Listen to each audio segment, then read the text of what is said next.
umaga ay thou art now the blessed of the Lord. Tuloy niyo po sa inyong mga mata sa pagbasa ng banal na salita ng Diyos mula sa Genesis chapter 26 verses 1 to 30. Hear the word of the Lord. Now there was a famine in the land, besides the former famine that was in the days of Abraham. And Isaac went to Gerar to Abimelech, king of the Philistines. And the Lord appeared to him and said, do not go down to Egypt, dwell in the land of which I shall tell you. Sojourn in this land, and I will be with you and will bless you. For to you and to your offspring I will give all these lands, and I will establish the oath that I swore to Abraham your father. I will multiply your offspring as the stars of heaven, and will give to your offspring all these lands. And in your offspring all the nations of the earth shall be blessed, because Abraham obeyed my voice and kept my charge, my commandments, my statutes, and my laws. Verse 6. So Isaac settled in Gerar. When the man of the place asked him about his wife, he said, she is my sister. For he feared to say my wife, thinking, lest the man of the place should kill me because of Rebekah, because she was attractive in appearance. When he had been there for a long time, Abimelech, king of the Philistines, looked out of a window and saw Isaac laughing with Rebekah, his wife. So Abimelech called Isaac and said, behold, she is your wife. How then could you say she's my sister? Isaac said to him, because I thought, lest I die because of her. Abimelech said, what is this you have done to us?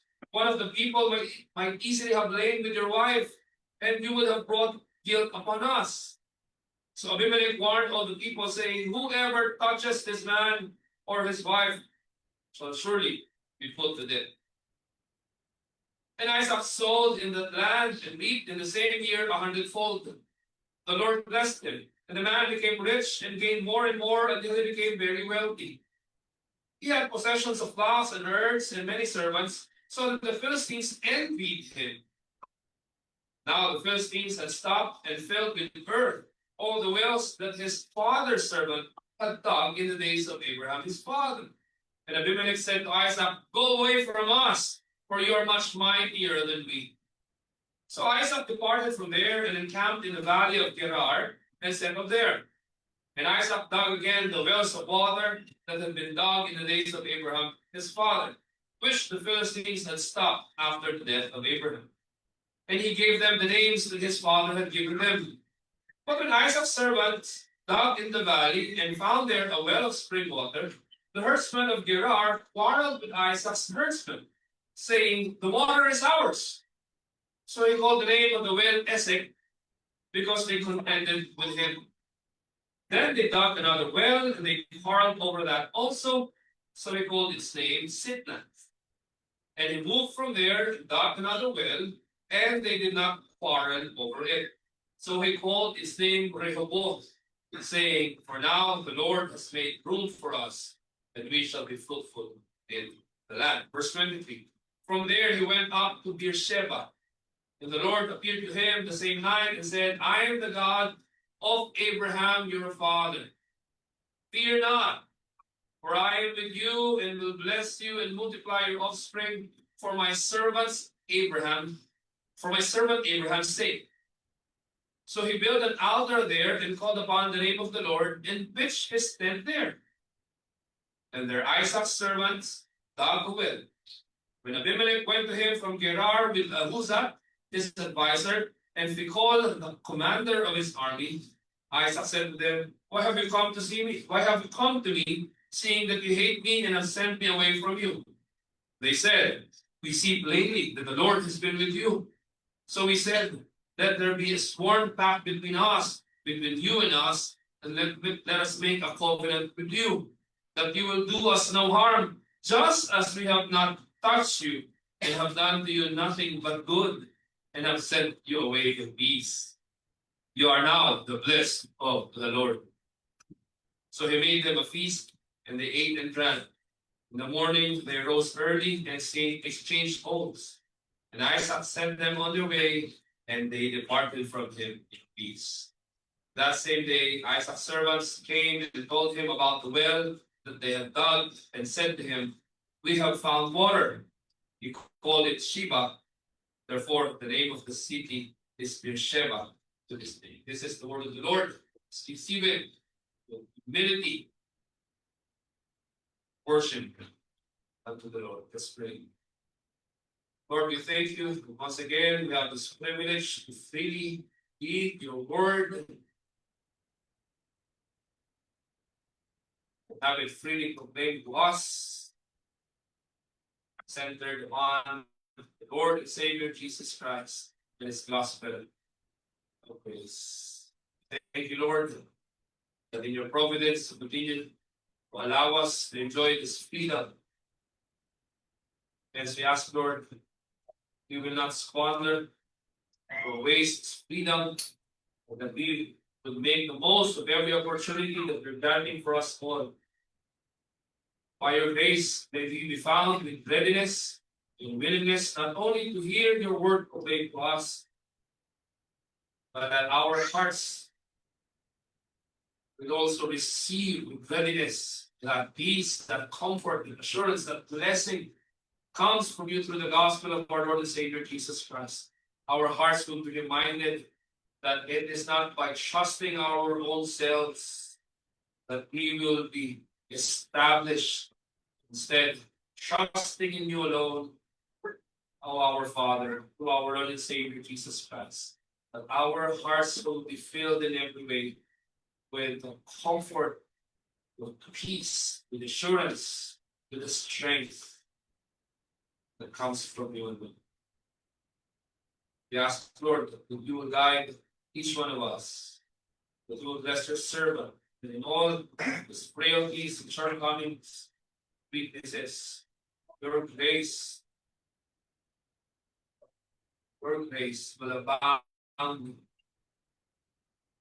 The sufficient grace will be even more enriched in our hearts, so that our only response will be to worship you in spirit and in truth, knowing that our lives are safe and secured in your loving arms. All these things, Lord, we ask and trust unto you in the name of our Lord and Savior Jesus Christ. Amen.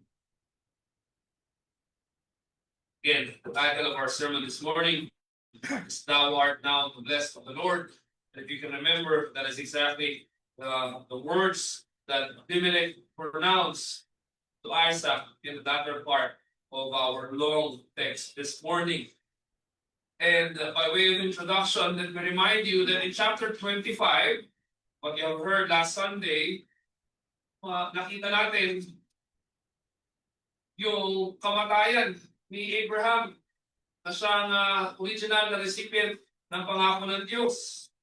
Kaya ang tanong dito, mga kapatid, ay anong mangyayari sa pangako ng Diyos kay Abraham na siya'y namatay na? And to make it even worse, sa kamatayan ni Abraham, nandun yung susunod na kanyang anak na si Isaac, anak na pinangako ng Diyos at natupad ang pangako, and after so many years, after so many decades, ating pagpapala naman sa anak ni Abraham na si Isaac ay hindi lang isa kundi dalawang anak, and yet there's this sibling rivalry between the two, between Esau and Jacob.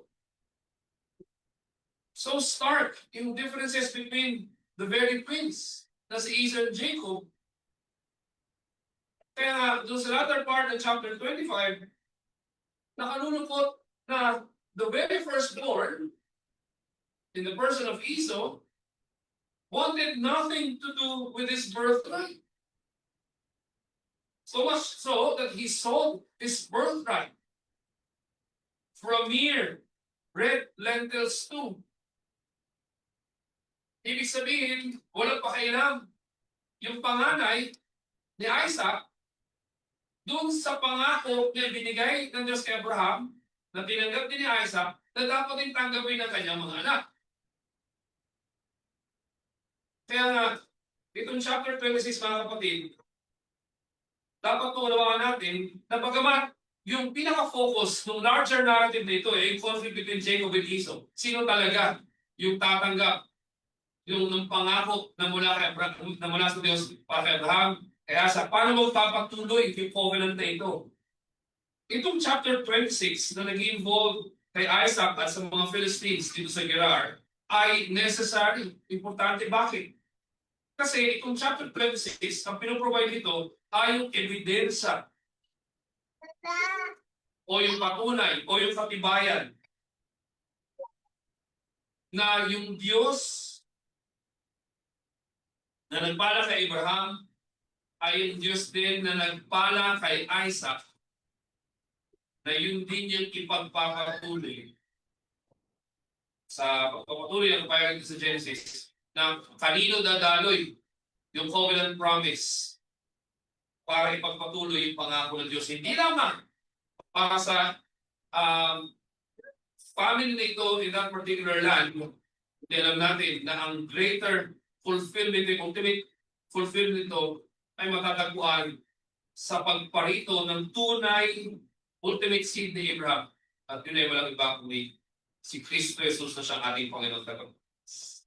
Kaya na ngayong umaga, dalangin ko po na nawa, maging malinaw na maihatid sa inyo kung paano ipinapakita ng Diyos ang kanyang dakilang pagkilos sa pamamagitan ng chapter 26 dito. Kaya sa verses 1 to 5, ang ating titignan mga kapatid, first, ay yung vital testimony to the covenant. Vital testimony to the covenant. Ano yun? Yung patotoo na yung covenant ng Diyos nagpapatuloy. Bakit? Pakita natin sa verses 6 to 22, paano pinakita yung vital testimony to the covenant, so yung makikita natin yung various threats to that covenant. And as I was reviewing the sermon, I should have used the word vicious. Hindi lamang marami o sari-saring threats, but also vicious threats, mabangis na magagaling threat.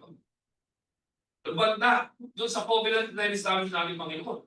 So second, various threats to the covenant, verses 6 to 22. And third and last, sa kabila noon, makikita natin, to be ng Diyos, so verses 23 to 33, ay invisible triumph of that covenant.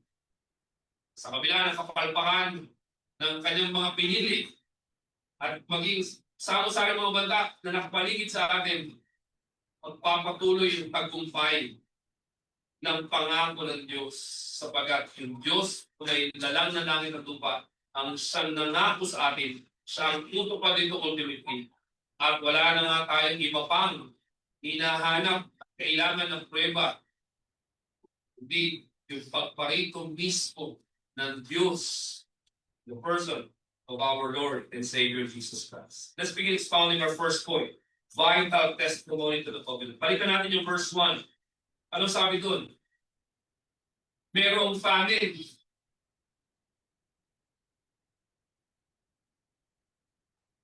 At gaya ng kung paano nagkaroon ng famine doon sa araw, sa panahon ni Abraham, meron din kinaharap na famine si Isaac. Pag sinabing famine, ay ibig sabihin talagang salat yung pagkain. Ito ay madali namin maintindihan sapagkat talagang pag walang pagkain, sabi ko, huwag na mag-meeting. Kasi bukod nakakapagod yung meeting, wala pang pagkain, talagang famine. But, kidding aside, ito isang bagay na huwag namin kasabihin na harap natin, lalo na kung tayo may mga anak ko, bakit hindi lang suliran na ito, yung wala kang makain. Kaya nga, kapag tinuturuan namin ang anak na manalangin, lagi kong binabangit na, Lord, maraming salamat na hindi lang pinagkakalog mo yung pambili ng pagkain, meron ding mabibilhan at meron ding lakas para mailuto ko yung nabili para kainin. Kasi you may have all the money in the world, pero kung wala namang makukuha ang resource na pwedeng bilhin, balik wala din yun. And that's exactly what you can see sa family. Kaya itong first one, sinasabi dito, may famine. And it says that Isaac went to Gerar to Abimelech, king of the Philistines. Yung first one, actually, mga kapatid, tingnan natin. it serves to summarize yung verses 2 to 11 and of course, yung the succeeding verses. It's not the case na yung verse 2 ay chronologically following yung verse 1. Sa halip, in verse 1, pinapakita rin summary. Ito yung nangyari noon. Kaya pumunta si Isaac sa Gerar at kanya nakatagpo si Abimelech na king of the Philistines. Kaya bago tayo punta sa verse 2, I want you to pay attention doon sa detalye na yun. Na just before this, just before chapter 26, makita natin, yung famine, it was not even a thing in Jacob's mind. Bakit? Bakit? He had more than enough that he could feed his elder brother Esau. Nalala nyo? Ba? Just before this, wala sa isip ni Jacob yung famine. Kasi nga, sabi niya, may sobra-sobra yung meron siya, na pwede niya pakainin yung kanyang gutom na gutom at nahihikahos na humahangos sa kapatid. Sa sobrang gutom, hindi alintana ano man yung kanyang mawawala sa kanya. He was despising his birthright. Pero ito, maging malinaw mga kapatid, yung famine sa Canaan, the land that was supposed to be promised by God to Abraham, Isaac, of course, to the patriarchs, to the Israelites. Famine.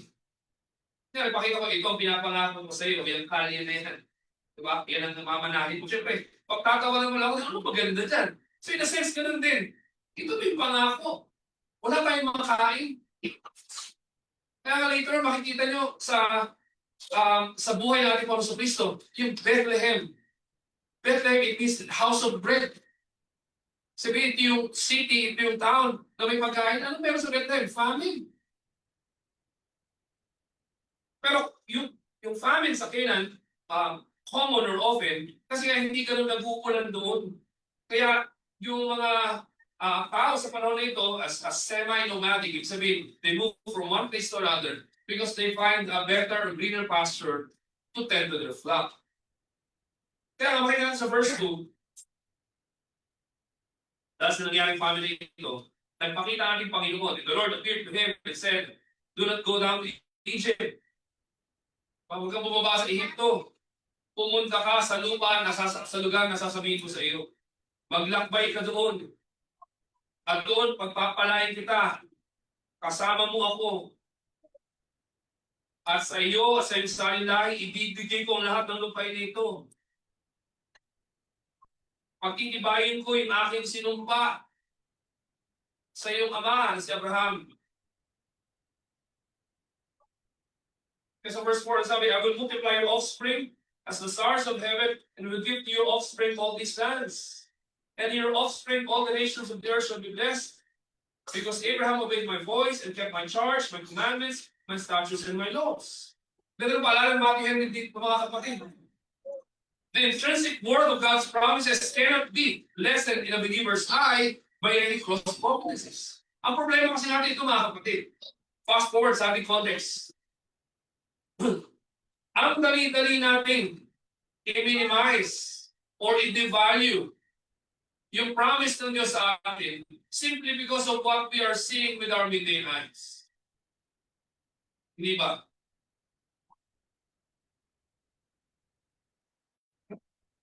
Bakit gano'n, Panginoon? Natatapat naman ako sa paglilingkod. Pero kahit mabuting ginagawa ko, masama ang balik sa akin. Lord, sabi mo ganito. Bakit ganito? Yan yung propensity natin mga kapatid eh. It's easy for us to devalue, to despise, to forget God's precious promise to us because of what we see with our mundane eyes. Pero tandaan natin, no matter how blurred our vision is, God's promise is clear.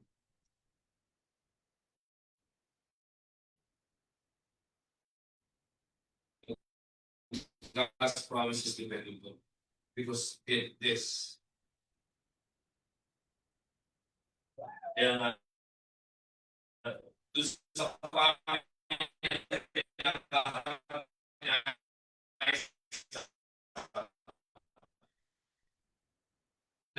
nagpakita ng Diyos sa kanya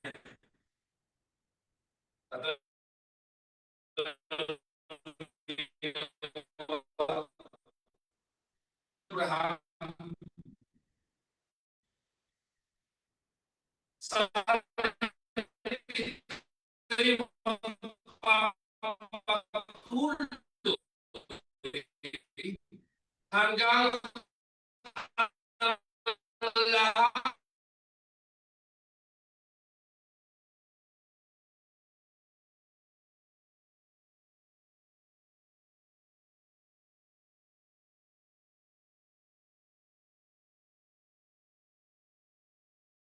dyan, hindi yan ang iyong huling kahantungan. Kaya nga sa pamagitan natin parang sa Kristo ganun din. Di ba? Di ba na sinasabi ni Apostle Peter na we are sojourners or pilgrims or exiles in this world. Hindi ito yung ating ultimate na abode. Sa halip you're waiting for the revelation of the new heavens and new earth and the return of our Lord and Savior Jesus Christ. The surety of the covenant that God established for us. Kaya nga, ang paalala sa atin mga kapatid, no? Set your minds on the things above, not on earthly things. Bakit? Kasi yung buhay natin ay nagtago kay Kristo at si Kristo ay nasa langit sa kanang kamay ng Diyos. Kaya tanongin natin ito mga sarili. Sa ating desisyon, sa ating sinasabi, sa ating pinagpapahalaga, sa ating affections, anong pinapakita dito? Does it show that we cling to this world that is passing away? Or that our hearts treasure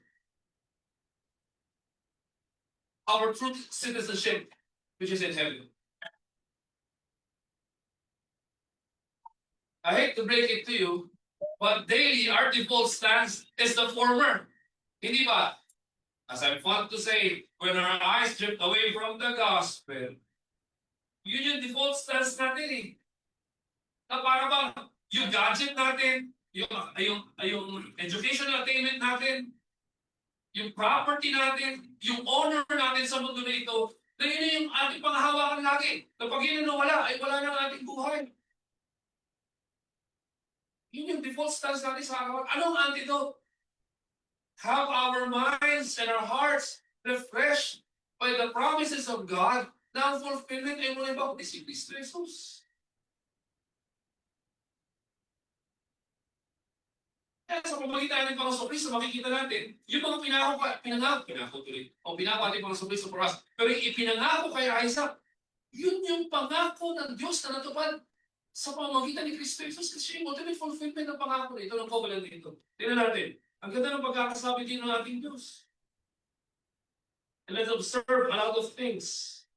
Sa story ni Abraham, inuna yung pronouncement, I will bless you, and then Yahweh blessed him. Pero kay Isaac, naka-reverse yung order. God blessed Isaac, when I said chapter 25 verse 11, nauna yung fulfillment, and then yung proclamation sa kanya. But there's no trouble with that.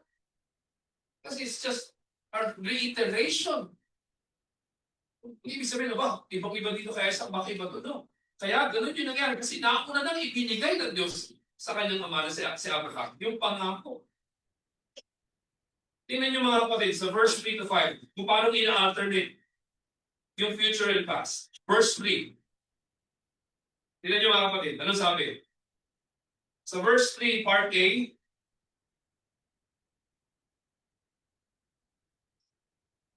future.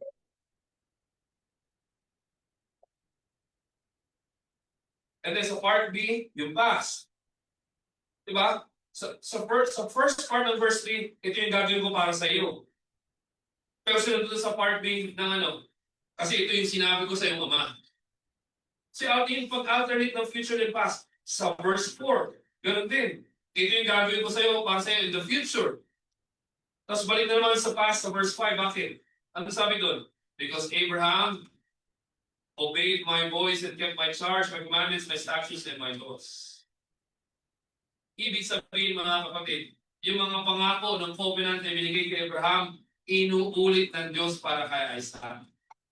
To confirm, to testify in such a vital way that the covenant that God gave to Abraham did not stop in his death.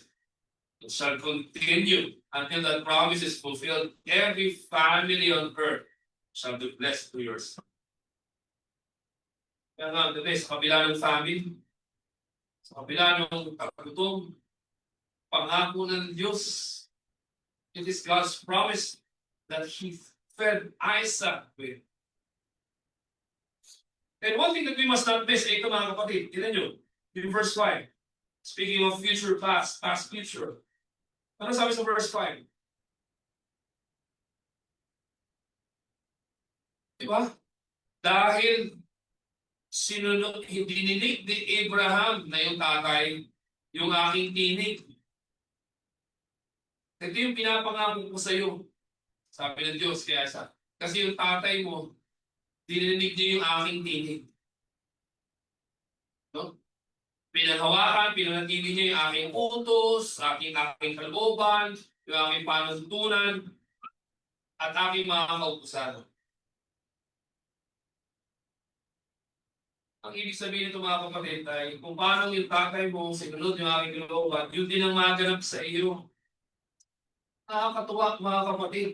Alam natin lahat ito kahit hindi kayo Bible College o Seminary, alam natin na yung covenant ng Diyos kay Abraham is not because of any intrinsic worth kay Abraham, not like deserving si Abraham, but it is because of God's grace. And yet, there's the wonder of wonders. We truly know that it is only by God's grace and that God was pleased to commend His servant, to honor His servant. Kaya hindi ka taka-taka. Ganon din yung namin sa Panginoon sa Kristo. Lahat tayo makapagsasabi na sa pagbalik natin para sa Kristo, walang sinaman dito makapagsasabi na naging perfecto yung ating pagsunod sa Kanya. Lahat ng ating ginawa, katanggap-tanggap. Pero ang Diyos, the Lord is pleased to promise us that by His grace, for His glory, sa lahat ng ating kakulangan, kakulangan, in all our shortcomings, frailties, and weaknesses, the Lord was pleased to promise us and that assurance that He shall welcome us with commendation. Ano sabi ng Panginoon? By His grace, through true faith in Him. Ano yung hinihintay natin sa sabi ng Panginoon? Well done, my good, faithful servant. Come, enjoy the joy of my mercy. Kaya yung sabihin dito ng Panginoon na ang daming palya ng tatay ko. Di ba? Tama ba? Ang daming palya ng tatay mo eh. Pero anong pininan siya sabihin?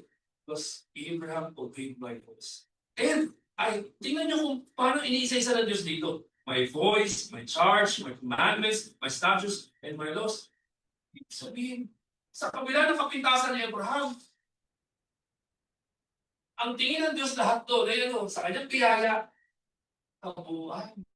Kaya nga we are not ashamed to confess or hide our catechism. Ano sinasabi? Not because we have reached perfection already, but by God's grace, through faith in the Lord Jesus Christ, through the new life that we have received from Him. Ano sinasabi natin mula sa salita ng Diyos? Pagkaman sa araw-araw tayo kukulang, nagsastruggle, and yet we have begun to obey not only a portion, but the totality of the commandments, only for the sake and through the merit of our Lord and Savior Jesus Christ. Kaya hindi ka man nakukomment sa mundo na ito. Hindi ka napapansin ang post mo sa trabaho mo, sa school mo, kaya ikaw na lagi yung dancer, ikaw na lagi. Diba? Hindi ko na bakit puro pa sa'yo pinapagawa sa mga high school at lahat puro entertainer. Pero hindi pagbasahin. Yun yung kulang sa atin eh. Tapos magtataka sila, ba't di mga kabataan?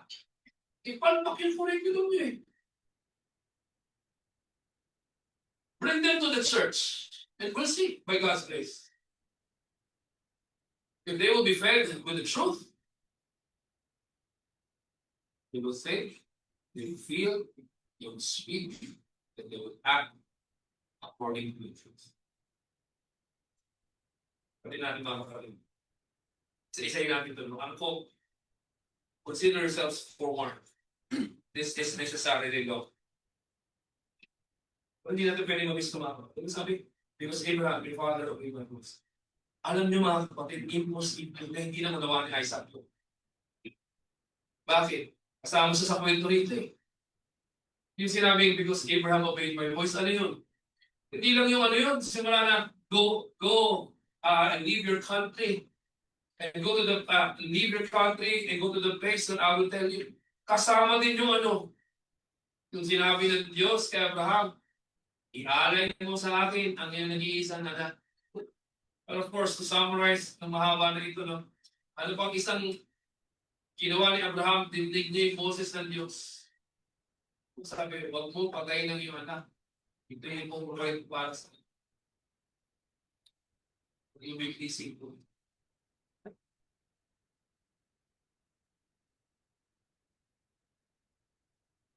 But one thing that I want to highlight as well, because sinabi ni Matthew Henry, those only shall have the benefit and comfort of God's covenant with their godly parents that tread in the steps of their obedience. Sa ating mga anak, mga anak, pakinggan niyo ito mabuti. Kung kayo may hinuha na nagmamalaki kayo sa harapan ng inyong mga magulang, may trabaho na kayo, kaya kayo nagpo-provide para sa pamilya, so on and so forth, ano kalagayan ninyo? Pakinggan niyo ito mabuti. Kung paano kinokomment ng Diyos si Abraham dito sa harap ni Isaac, sa pagre-reiterate, sa pagte-testify doon sa covenant na establish ng Diyos sa kanyang tatay. Ang dahilan kung bakit, of course, sabihan ng Diyos in His providence, kung bakit ito, winuwigan ng Diyos kay Isaac, dahil doon sa kanyang mama. Kaya do not underestimate the importance and the value of treading on the footsteps of your godly parents.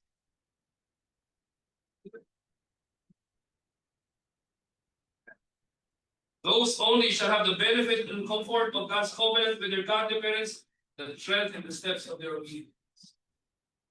Ito rin yung makikita natin yung example opposite ng kay Esau. Gusto niya yung blessing pero ayaw niya yung obligation. Well, those that must live by faith have need often, actually daily. Doon ako nag-disagree kay Matthew Henry. Those that must live by faith have need often to review and repeat to themselves the promises they are to live upon, especially when they are called to an instance of suffering or self-defense. Isa sa madalas natin nakakalimutan ay ito. Our memories are not perfect. One of the things that we often forget is that our memories are not perfect. We forget. We forget. Pero kailangan natin mga palalahanan ng dakilang pangako ng Diyos at ang katuparan na yun. Ultimately, hindi si Abraham, hindi si Isaac, kundi si Kristo Jesus. Na siyang ipinangako yung Abraham, ipinangako sa atin. Kaya ito mga kapatid. First point pala tayo. Pakinggan niyo mabuti. If the blessings of the covenant are to continue with Isaac, with God emphasizing the faith-led obedience of Abraham unto the Lord, how much more is the assurance that we possess even now, because of the perfect obedience of the ultimate seed of Abraham, Jesus Christ, the Son of God, who has come in the flesh to save us from our sins, to give us the right to become children. Ano ba natin? Kung paano inaasyon si Isaac, yung pangako na nasa iyo, dahil sinunod ng iyong ama, ang aking tito. Mas lalong higit. Yung assurance na napanghawakan natin yung bakit. Dahil sa perfectong pagsunod ng anak ng Diyos, sa Diyos Ama, para kanino, hindi para sa Kanya, kundi para sa atin. Kaligtasan, buhay, at karapatan na tanggapin bilang mga anak. Mga kapatid, sa tuwing-tuwing na, paalalahan natin ang mga sarili at ang bawat isa ng pagkatuon ng Diyos sa kanyang pangako ng katibaran ng walang iba, kundi si Kristo. That brings us to our second point. Bakit? Bakit kailangan palalahanan? Kasi sa araw-araw, ay hinaharap natin yung various vicious threats to the covenant. Tingnan natin sa verses 6 to 22. Kung nagtataka ba't hindi kayo ubos, napakainit para nilagay ko dito. Kaya pasok-pasok mga kapatid. Pakunti-kunti lang.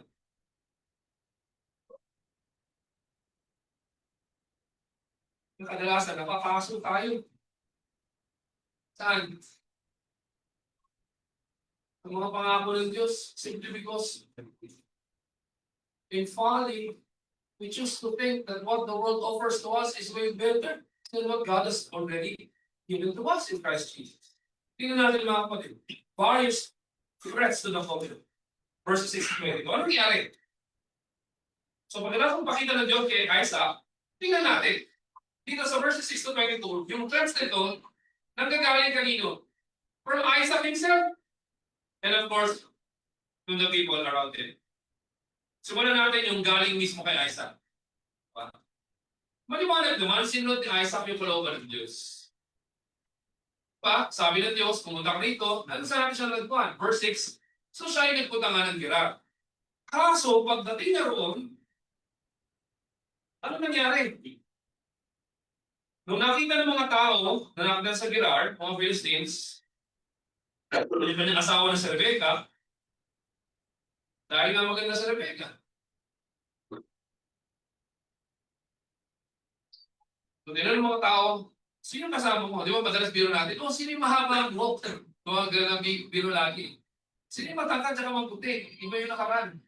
Anyway, ganun din. Talagang, hindi yan Pilipino lang. Yan talaga yung universal natin na propensity ng tao. So, kung may nakita, sino yung kasama mo? Sa takot ni Isaac, sabi niya, kapatid ko. Alala ko, pero ako kilala. Sabi ko, so, talaga yung gusto ko yan. Sabi niya, mahal ko siya bilang church mate. Huwag na si kwento mo yan. Diba? So anyway, sabi ni Isaac, kapatid ko siya. Bakit? Kasi pag sinabi ko asawa ko yan, papay nila ako kasi kukunin nila yung maganda mong asawa. Sumunod naman si Isaac, kaya lalo nangyari. Kalimutan natin kay Isaac yung pangako ng house. No, bago tayo sabi ng, grabe mo kasi Isaac, nakita na nga ang Panginoon. Ganyan din tayo. Tayo man, linggo-linggo may Lord's Day. Pagdating ng Monday, sabi nga ni Ses, wow, ano to? Ito na naman tayo, mga kapatid. Ano kalulungkot dito? Yung ginawa niya Isaac, no, balikan natin, parang deja vu, pero actually hindi siya totally deja vu. Bakit? Kasi at least kay Abraham, half-truth. Di ba? Tama? Tsaka, kinuha yung kanyang asawa.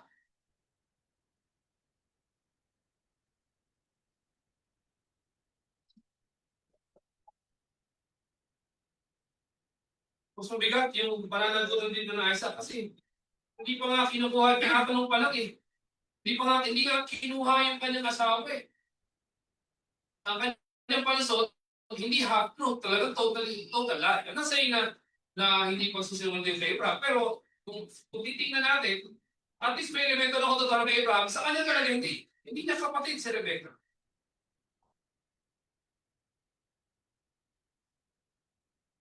By the way, bago ko banggitin, bago ko makalimutan. No. Yung sabi ng Panginoon, di ba, I will be with you. Kapila nun, nag-resort si Isaac sa kanyang sariling strategy.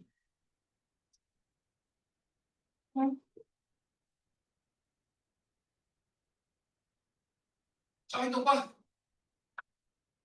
yung mga ordinaryong tao lang sa city nagtanong. Di ba? Parang ganito, kunyari, meron ka na pupusuan. Talagang magandang dilan.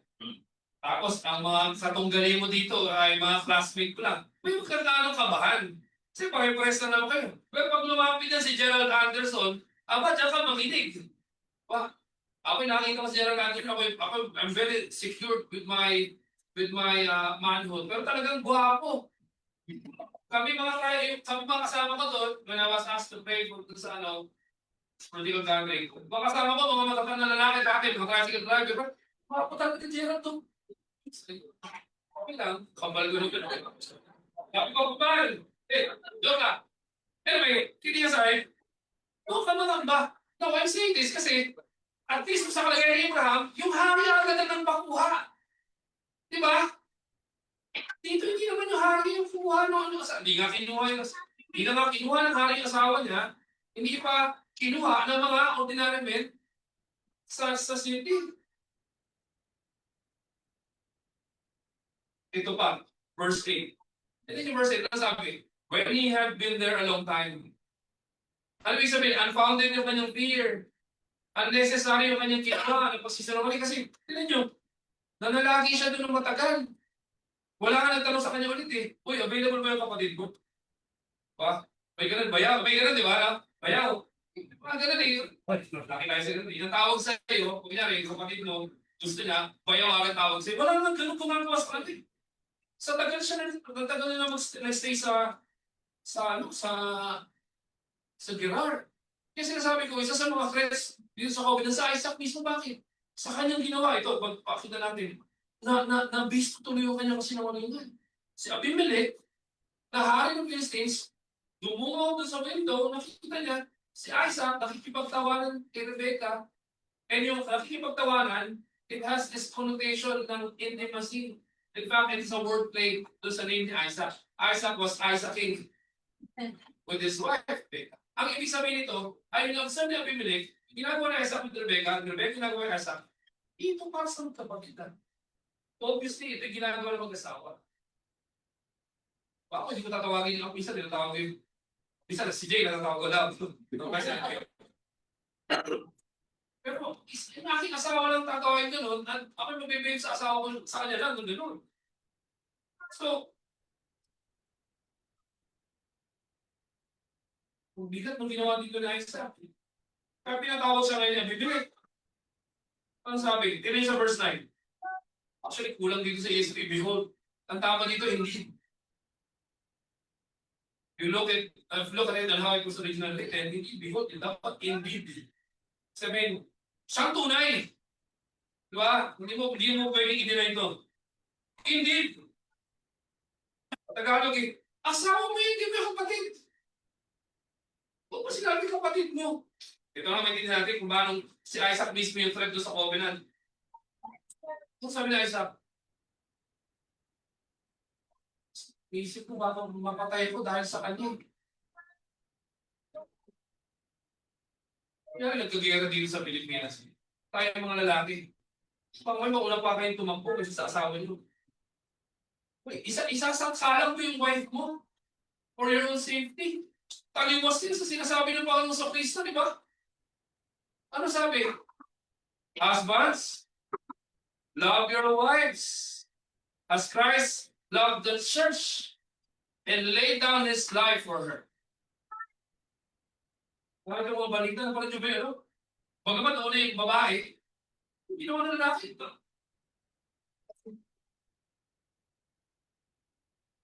Tayo malinis, huwag natin tiwasa sa natin lakas, mayroong hindi tayo gawin yan. Gagawin natin yan kung tayo ay hindi kumikilala sa katotohanan ng Diyos. Diba?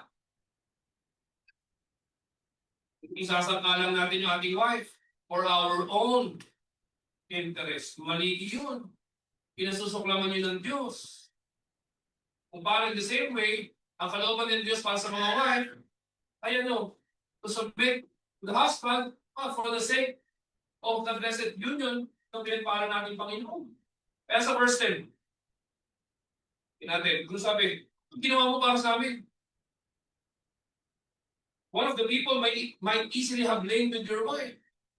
Dahil sa ginawa mo, hindi ka lang nagsinungaling, kundi ibinulig mo din yung asawa mo, hindi lang sa adultery but also prostitution. Anong sabi ng hari?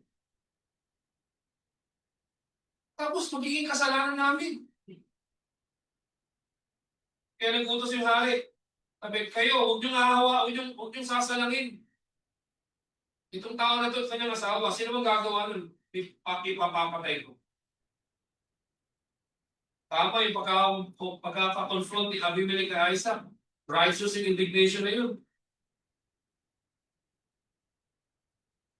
Ito yung katotohanan mga kapatid. Because of Isaac's sin, rooted in not trusting the Lord for His covenant, Isaac would have brought curse upon others.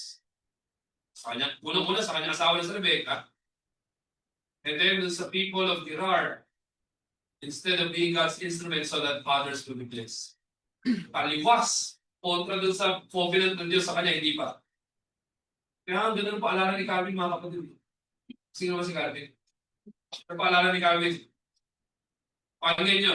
Let us remember that we must walk in the light which God has kindled for us, lest even unbelievers who are wrapped in the darkness of ignorance should reprove our stupor.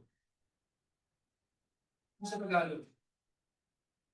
Alalahanan natin na lumakad tayo sa liwanag. Nakaloob ng Diyos para sa atin. Or else, ano ba Tagalog ng or else? Kundi, yung mga hindi mananampalataya, na hindi ganap nakakaunawa ng katotohanan, yun pa yung mag-review sa atin. May kaya-aya yun. So, tingnan naman sinama rito, sabi ni Calvin, kahit baka, tsaka kahit dati, gagamitin ng Diyos. Para lang ma-review tayo. Pero tatandaan niyo mga kapatid, sa palya dito ni Aida, for his own, wala kasi yung oras niya. Yung problema dito, natin kahit tapusin lahat.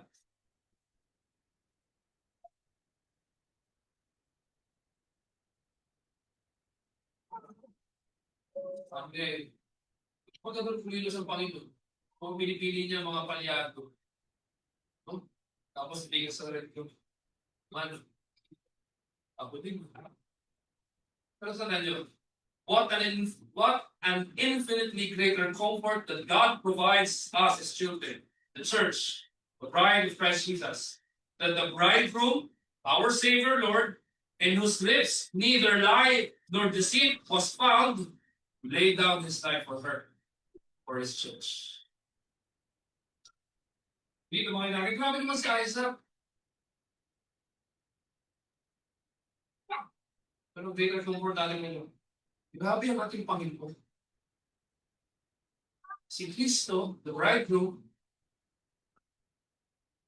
instead na unahin yung kanyang welfare to protect his own life, what did he do? He laid down his life for us, his church, his bride. Kaya nga, lagi yung sinasabi, what else do you need? Ano ba bang kailangan mo na hindi ka loob ni Kristo? Kulang pa ba yung patotoo na inalay niya kanyang buhay para sa iyo? May mas mahalaga pa ba? May mas valuable pa ba sa dugo ni Kristo na tigil sa Kalbaryo para sa iyo? Para sa iglesia ng Panginoon? Naunawa mo na wala na. Yan yung Diyos. That's our great comfort.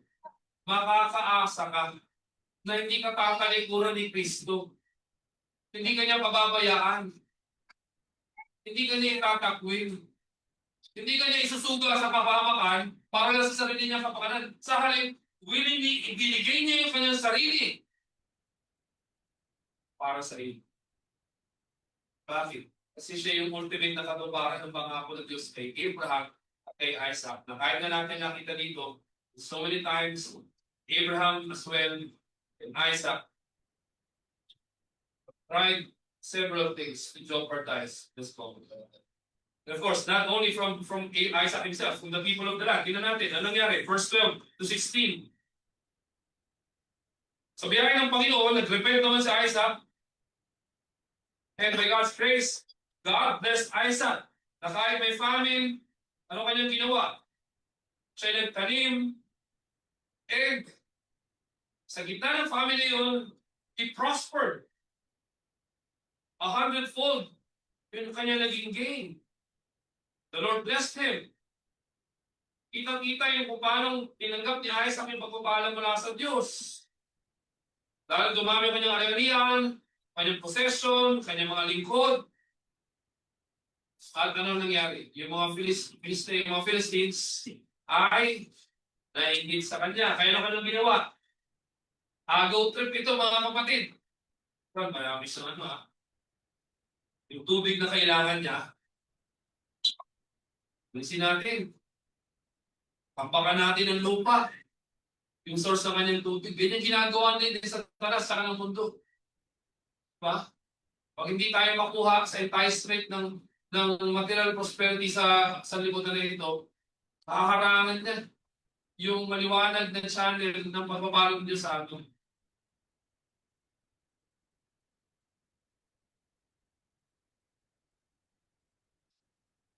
Eh, itong mga Philistines, kanilang dinisregard yung naunang covenant ni Abraham with them.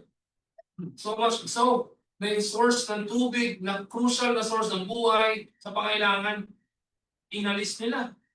Sa sobrang inggit, ano sabi, di ba? Pag inggit, repent. Pag inggit, repent. Sabi natin, pikit eh. Bad-id yun. Pag inggit, pikit. Pag inggit, repent. Alam niyo ano yung inggit? Yung inggit, yung envy, yung covetousness, hindi yun yung gusto ko magkaroon din ako ng iba.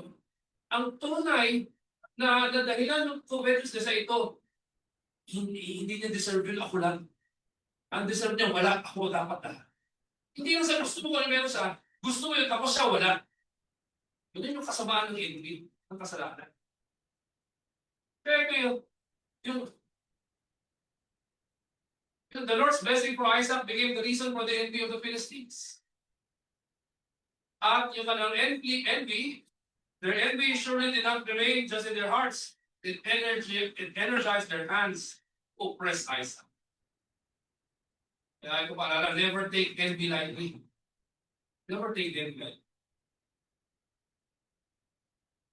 Hindi, ano naman ito, ministry naman.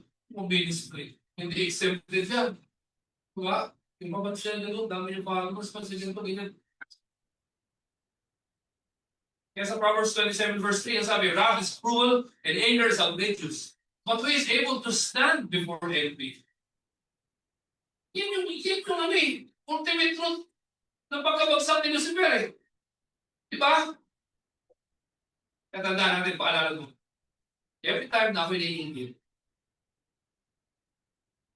repent of course. Pero ay hindi yung gawa ni Takanas. Hindi yung ano gawain niya eh. Diba? Pero ito paalala sa atin mga kapatid. No? Di ba, nag-repent na si Isaac. Sumunod siya sa kalooban ng Panginoon. Pero hindi nagtatapusin nun. Maraming mga tao, well-meaning Christians, ang inuha nila, basta sila itatapat sa Panginoon, everything will be okay. No. Grateful obedience to God because of His gracious covenant unto us through Christ Jesus our Lord and Savior does not give us guaranteed exemption from grave opposition by the world. What God provides us with is the genuine assurance that He is with us through all of it, that He allows for us to face in this world. Kaya nangyari? Dahil sabi nung hari na si Abimelech, ano sabi? Umalis ka na sa harapan namin. Diba? May sabi sa kanta? Umalis ka na sa aking harapan. O bakit? Kasi mas malakas ka at mas mayaman ka na sa amin. Nakakalungkot dito. Nung nagkasala si Isaac sa kanya, as a buong city of Gerar, diba? Nung mali yung ginawa ni Isaac, diba? Di okay lang, kasama ka sa amin. Pero nung pinagpapala na siya ng Diyos, hindi na matik. Ni Abimelech ng mga dwellers of Gerar. Kaya nga ano pa nangyari? Sa verse 17, lumayo na si Isaac. Hindi na siya sa plain, na siya sa valley. Tapos ano kanyang ginawa?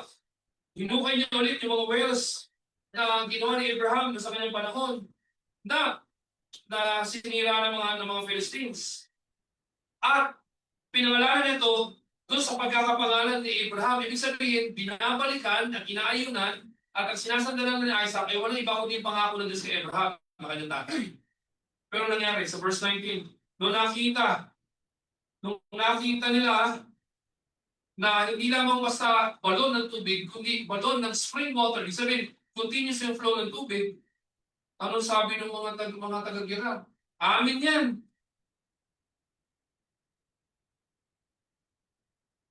Kaya, bagamat pinangalanan ito ni Isaac sa pangalan na binigay ni Abraham, he was forced to name them as a testimony or as an evidence of what they have done to him. Ano sabi? He called the name of the well Esek. So because Esek means contention. Verse 21, so ay ibigay ito sa amin, lipat naman si Isaac sa iba. So pagkahukay, nung meron sila nakita, aba, ito na naman sila, biglang concerned. Uy, amin din yan. Dito sa pangalawang well na hinukay, anong ginawa? Quarrel naman. Kaya pinangalan ng Sitna. Alam niyo mga kapatid, yung ginagawa dito na Isaac na paghuhukay, pag-aayos ng mga well na ito, is simply aligning himself dun sa pangako ng Diyos kay Abraham at yung pangako kanyang tinagkap. Pero, ito ang mga nag-iinggit na Philistines, they keep on oppressing Isaac. Kaya nga sa verse 22, lumayo na siya ng lumayo. At ang ebidensya na bagay siya lumayo, ay nung siya'y nakahukay na ng bagong well, wala nang herdsman of Gerar na gumulo sa kanya. Kaya ang pangalan nito as Rehoboth, ibig sabihin, God has made room for us. Ibig sabihin, God has blessed him in his endeavor. Ang maganda rito mga kapatid, yung conscious choice ni Isaac na mag-retreat rather than to retaliate against the Philistines ay ebidensya na nalalaman niya at pinagkakatiwalaan niya yung pangako ng Diyos sa kanya na kasama niya ang Diyos. Napagpapalain siya ng Diyos. At kahit yung lupa kung saan siya dinala ng Diyos sa pagkakatalo yun, hindi yung kanyang final destination. He was just meant to be a sojourner because he is waiting for the city built not by hands of man, but by the hands of God. And that brings us to our third and last point, finally, of 20, verse 23 to 30. Ano sabi nun? Dahil doon, pumunta siya sa Beersheba. Walang paliwanag si Moses from Biblia kung bakit siya pumunta sa Beersheba, pero ito yung ancient dwelling place ng kanyang tatay.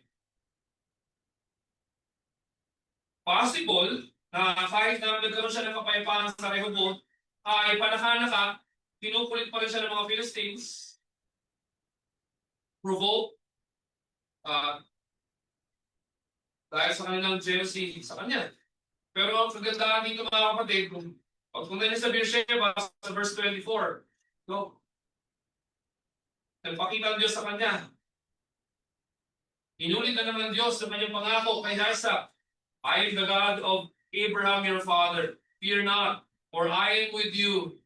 I will bless you and multiply your offspring for my servant Abraham's sake. Ganda ng gracious promise ng Diyos.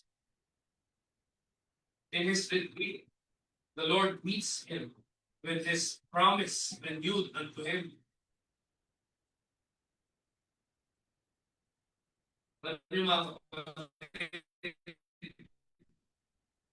Sinimulan ng Diyos yung pangungusap kay Isaac sa I am. And for the very first time sa Biblia, ginamit yung title na ito, God of your Father. I am the God of your Father. Meaning, I am your God and you are mine. Ang purpose ng pagpapakita ng Diyos kay Isaac dito ay para i-establish ng maigi sa puso ni Isaac na yung covenant promises ng Diyos sa kanyang ama ay magpapatuloy sa kanya at sa kanya magiging salidlay hanggang ultimately ma-fulfill yung promise. Kaya sabi ko kanina, all families on earth shall be blessed. Maganda dito, yung pangakong I am with you, I am with you. Hindi natin pinakondon yung kasalanan. But actually, mas matibay na naintindihan at naranasan ni Isaac yung pangako ng Diyos na I am with you doon sa pagkakatagpo sa kanya sa kasalanan. Sa kabila ng yun, nanatiling tapat ng Diyos sa kanya at siya'y pinagpala pa ng lubos-lubos at kahit may pagpapalo na yun ay naging dahilan ng pagkaingit ng mga tao sa lugar na kanyang pinagkakaroon. Yung gracious promise ng Diyos, ang maganda rito sa verse 25, ang naging tugon ni Isaac, grateful posture. Bakit? So he built an altar there and called upon the name of the Lord and pitched his tent there. And there Isaac's servant dug for him.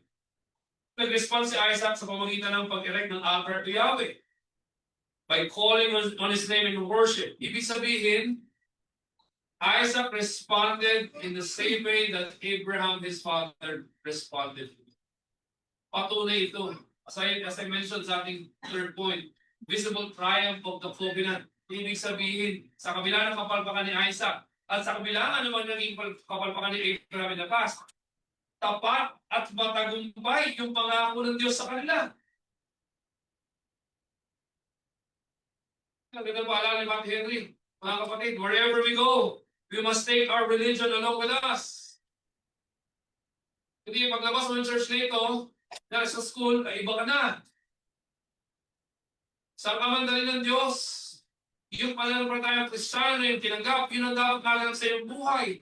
May pakita saan? Sa iyong pagsamba, sa iyong paglilingkod, sa iyong pagmamahal, sa iyong pagpapakumbaba, sa iyong pagpapahayag na wala kang pag-asa sa iyong sarili, kundi sa Diyos lamang.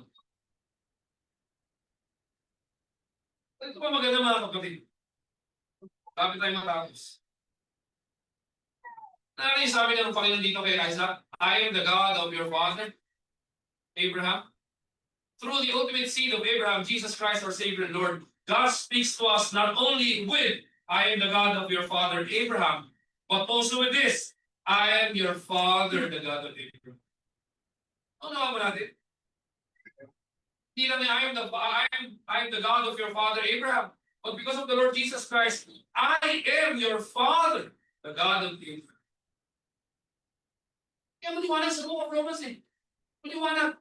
Hindi lang yung Israelite in the flesh. Yung masasabing may claim as children of Abraham. Ang tunay na Israel ay sino? Yung sumasampalataya kay Kristo Jesus. Yung ultimate seed promised to Abraham. The father of all who believe.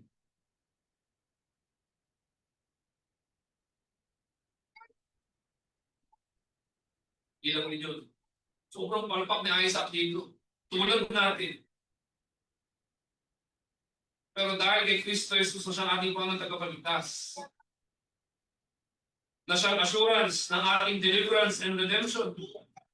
Siya din yung assurance na yung ating devotion and reverence to God ay katanggap-tanggap ayon sa kanyang biyaya. Hindi tayo pupunta sa iglesia ito every Lord's Day, left guessing or groping in the dark. Kakatanggap-tanggap ba ito? Pinigay ng Diyos sa atin yung sa kanyang salita. That we may worship Him according to His will. Not according to our will. Not according to our whims. Not according to our opinions or ideas. But by the revealed Word of God. What a great comfort that we possess. Not only that God speaks to us, telling us to worship Him, but He also grants us the assurance that our worship and reverence and devotion unto Him is acceptable, not because of what our hands may offer, but because of the nail-pierced hands of Jesus Christ, our great high priest, through whom we may call to God as our. Huwag niyo mamaligin. Hindi naman ako kailangan doon. Oo, totoo. Totoo. Ultimately, walang indispensable sa atin. Kahit pa sabihin mo, hindi. Walang sino makapasarami dito na sobrang importante sa church kasi kung wala ako doon, walang uubos. Ng mga pagkain. No? Yan ang ano namin. Yan yung aming alternate ego, no? Terminator.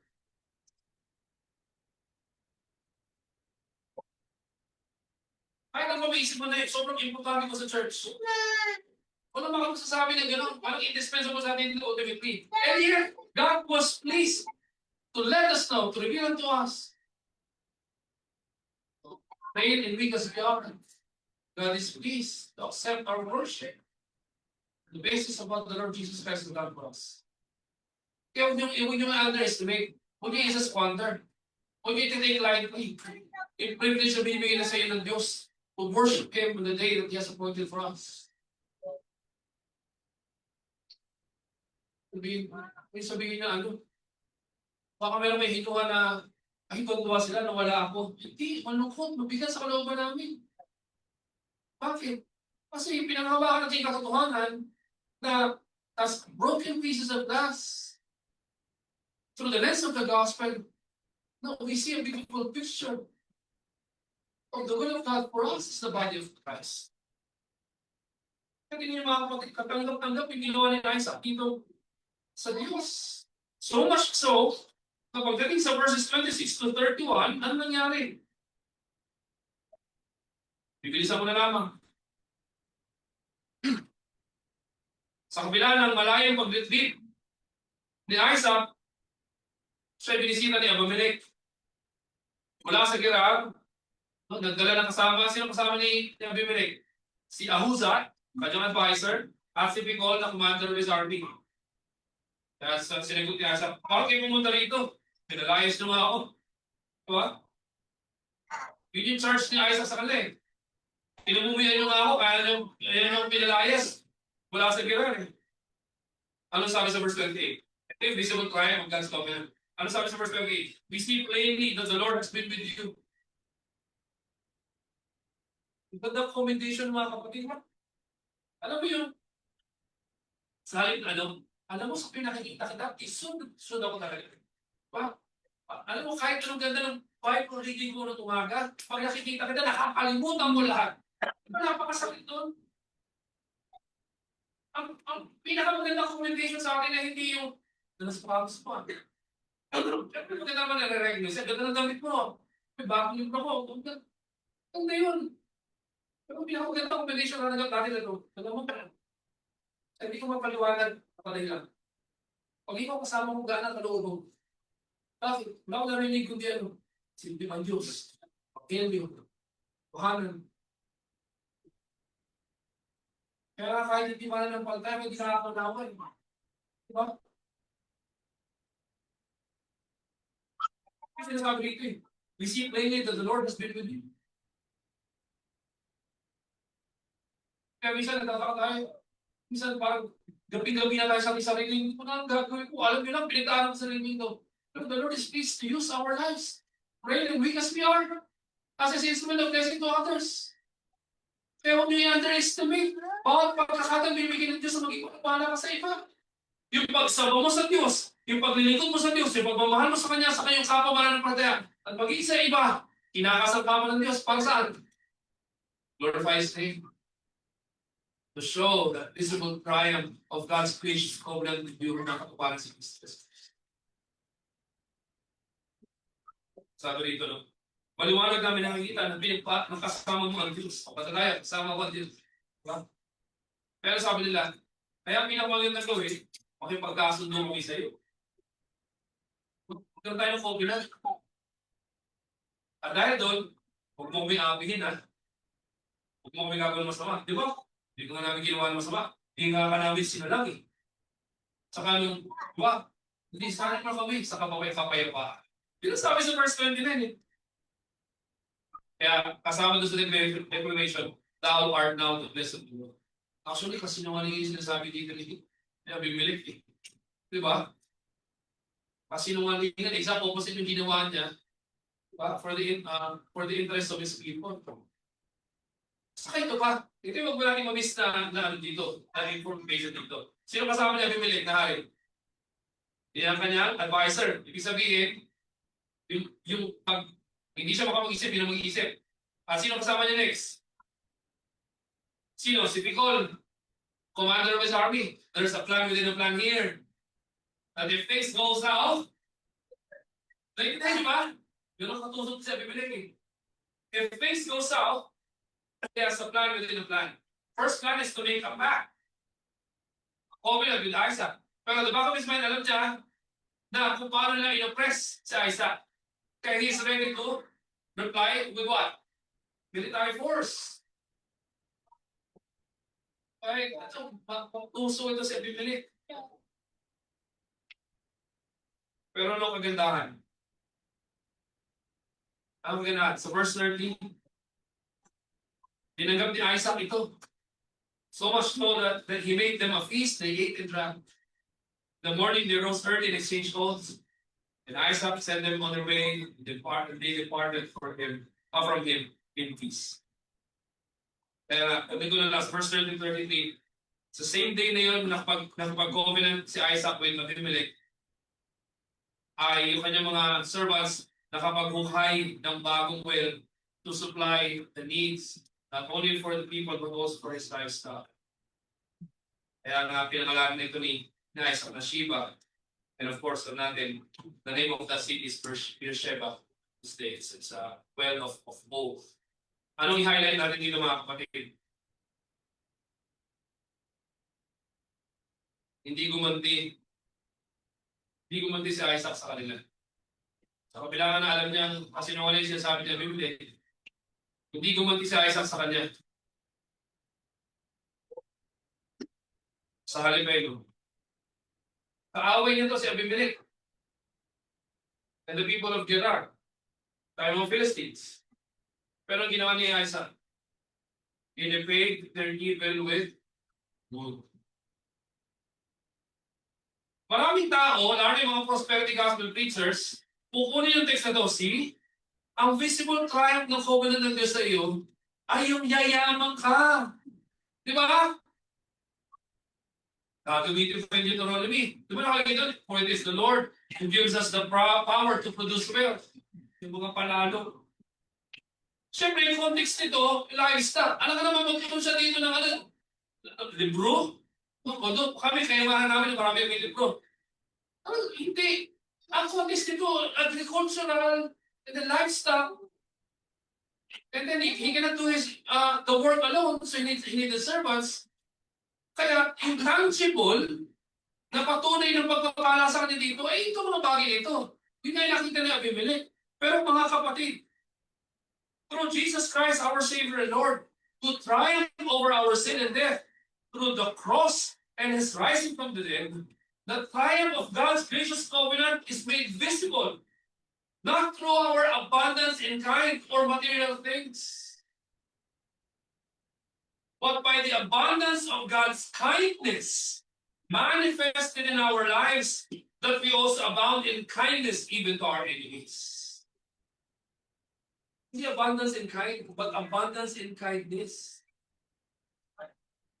A visible triumph of God's covenant, that we are able to love and forgive even our enemies. Because after all, that's what Jesus Christ did for us. Kaya sa haba-haba ng posisyon, sa haba-haba ng sermon, sa conclusion din ng tubay, ang sabi dito, thou art now the blessed Lord. Yung sinabi dito kay Isaac, na ikaw ang pinagpala ng Panginoon. Because of God's covenant with Abraham's mother, with him. Paulit-ulit ko lang sinasabi like a broken record. Hindi nang tapos ito. Yun ay hanggang sa all families of earth shall be blessed. Because of our Lord and Savior Jesus Christ. That proclamation, thou art now the blessed Lord, is the same proclamation that we receive for us. Kaya habang sumisipa yung ating Pentecostal presence, parang sabihin mo sa katabi mo, di ba, hindi mo pinagaya natin, hindi yung totoo. Pinagpala tayo ng Diyos. Kung natin isiksik doon sa sarili natin ideya na dapat yung magpala ng Diyos, sa halip sa kabila ng ating hinaharap, sa kabila ng ating dinaranas, sa kabila ng ating unbelief, sa kabila ng ating mga doubts, sa kabila ng ating mga kahinaan, the promise of God remains the same, faithful and trustworthy. You are now the blessed of the Lord, because the blessed one, Jesus Christ, is your head. And through him you have been made co-heirs to all the heavenly riches in Christ Jesus. And we are not ashamed, not only to read, but also to recite what the Word of God says in Ephesians chapter 1, verses 3 to 4. Blessed be God, the Father of our Lord and Savior Jesus Christ, who has blessed us with all spiritual blessings in the heavenly places. In Him, or in love, through Him, We have received the adoption as sons, so on and so forth. Kaya nga, thou art now the blessed of the Lord. Not by material affluence. What do I mean by that? Possession of a piece of land, wells of spring water, etc. But by the assurance that you belong to God through Jesus Christ, and hence you are to dwell with Him, not in a piece of land, but in the new heavens and new earth. And that you may lay hold of that promise. Hindi dahil meron kang literal na balon na may tubig. Hindi yung pangako ni Kristo. Everyone who drinks of this water will be thirsty again, but whoever drinks of the water that I will give him will never be thirsty again. The water that I will give him will become in him a spring of water, welling up to eternal life. John 4, verses 13. Thou art now the blessed of the Lord, not because of any intrinsic worth of your own, but because of the one who is worthy to receive all the adoration, all the praise, all our Lord and Savior Jesus Christ, who bore the curse for us on his shoulders, that we may bask in the presence of God and enjoy forever the day. God, let me ask you, bago tayo dumako sa ating sakit ng Diyos, let me ask you, what else do you do? Perhaps God has blessed you with a beautiful wife, beautiful husband, beautiful life, so on and so forth, in terms of this world. Amazing job, amazing house, amazing position of authority. All those things I hate to break to you. All those things are nothing compared with the grand scheme of things. All those things are nothing. Fear not. Be of good sheep. It's through the Lord Jesus Christ. The promise is already been fulfilled. I will be your God. You shall be my God. That's the basis of God's promise. Thou art now the blessed of the Lord, because you belong to the Lord Himself. Yes,